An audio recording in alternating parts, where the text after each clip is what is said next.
À une époque où trop de pasteurs ont trahi l'Évangile pour plaire au monde, où la fidélité est confondue avec la rigidité et le silence avec la prudence, survient un geste héroïque qui a le poids des saints et le courage des martyrs. Le cardinal Zen, sous le contrôle d'un régime hostile, a commis un acte qui nous rappelle ce que signifie vraiment être catholique. Un geste puissant et silencieux qui a secoué Rome, et que chacun devrait savoir. Rester jusqu'au bout. À Hong Kong aujourd'hui, diriger une procession eucharistique n'est pas un simple geste liturgique. C'est un acte qui peut coûter cher. Depuis 2020, avec l'imposition de la loi sur la sécurité nationale, chaque événement public, en particulier religieux, est soumis à une surveillance. Parler ouvertement du Christ, et encore plus en dehors des limites de l'Église patriotique, contrôlée par l'État, peut être considéré comme une provocation. En Chine, au moins 9 évêques fidèles à Rome sont détenus ou ont disparu, et d'autres sont imposés par le parti sans l'approbation papale.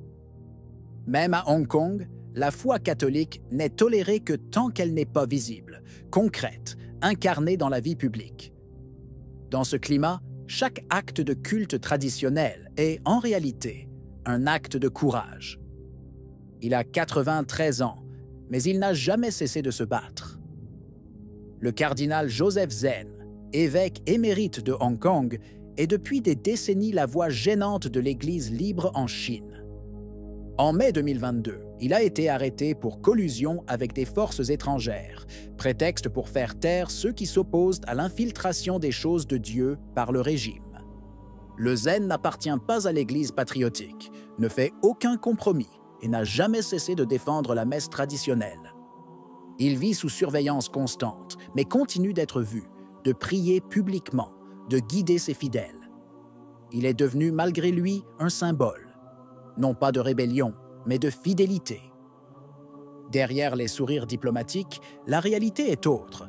La Chine choisit ses évêques, souvent sans attendre l'approbation du pape, violant ainsi les accords que Rome ne cesse de renouveler. Le compromis signé en 2018, puis prolongé, était censé garantir l'unité. Il a au contraire engendré ambiguïté, silence et humiliation d'une Église divisée. L'Église dite patriotique est le visage religieux du Parti communiste, une structure qui célèbre, prêche et s'organise selon la logique du contrôle politique. Ceux qui n'adhèrent pas risquent la clandestinité, voire pire. C'est dans ce climat que le cardinal Zen évolue, sans autorisation, mais avec l'autorité de la tradition. Et c'est précisément pour cette raison que le geste accompli par le cardinal Joseph Zen, à l'occasion de la solennité du Corpus Domini, prend une valeur prophétique. À une époque où trop de pasteurs restent silencieux, se conforment, vendent le sacré sur l'autel du dialogue avec le monde, un évêque âgé, surveillé par un régime hostile, a eu le courage de faire ce que beaucoup d'autres, libres et aisés, ne font plus, célébrer la messe en latin, la messe des saints, la messe qui forme les martyrs. Ni dans une crypte secrète, ni dans une chapelle privée, mais dans une paroisse de Hong Kong, au cœur d'un territoire sous contrôle politique et spirituel. Et il ne s'est pas arrêté là. Il a porté le Saint-Sacrement hors de l'Église, dans la rue, sous un parapluie, menant une procession eucharistique publique. Le geste a été immortalisé par une photo. Le cardinal, vêtu de ses habits traditionnels, le regard fixe, le corps du Christ dans les mains. Puis, quelques mots, simples et désarmants, publiés sur les réseaux sociaux. Jésus est véritablement Emmanuel, Dieu avec nous. La nourriture que nous mangeons devient partie intégrante de notre corps, mais lorsque nous recevons Jésus, nous devenons son corps. Et encore, comme un avertissement doux mais sévère, ce n'est pas Jésus qui a besoin de nous, mais nous qui avons besoin de lui. Oublier Jésus est notre plus grande perte. Dans un monde qui a oublié, un évêque se souvient. Dans une église qui hésite, un évêque donne. Dans une période de tiédeur, un évêque illumine. C'est ce qu'a fait le cardinal Zen. Et le ciel a observé. Le cardinal Zen, n'a fait aucune déclaration publique. Il n'a condamné personne ouvertement, ni pointé du doigt personne. Mais son geste en disait plus long que n'importe quelle homélie.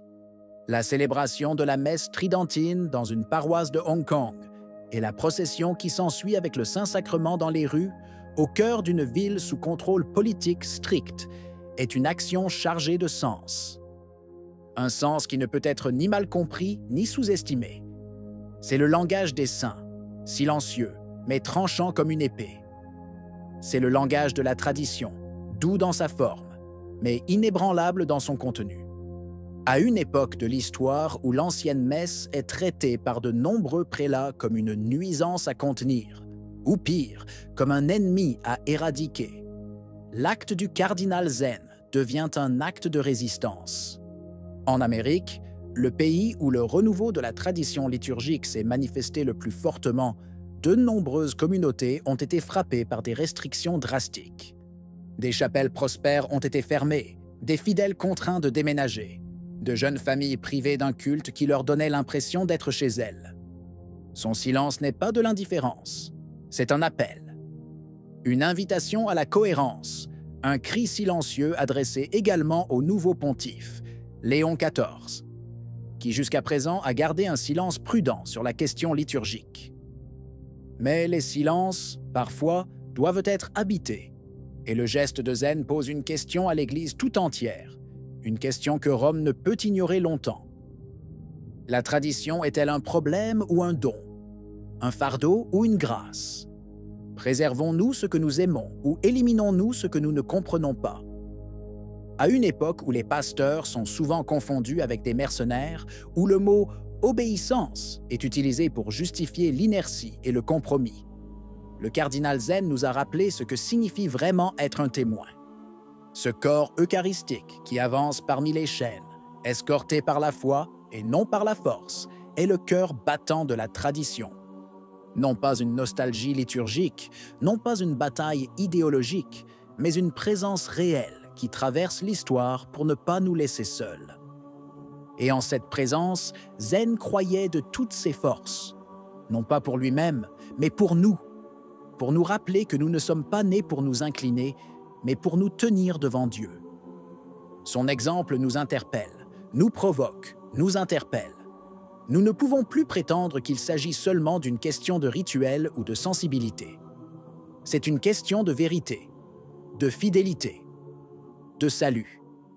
Le temps du silence complice est révolu. Place au silence priant, au courage qui ne crie pas mais demeure, comme lui, comme les saints, comme l'Église de tous les temps. Car, comme il le disait, ce n'est pas Jésus qui a besoin de nous, mais nous qui avons besoin de lui. Et oublier cela est notre plus grande perte. Et ainsi, devant son exemple, il ne reste qu'un seul choix, s'agenouiller avec lui et marcher derrière ce corps saint qui, aujourd'hui encore, n'a cessé de passer au milieu du monde.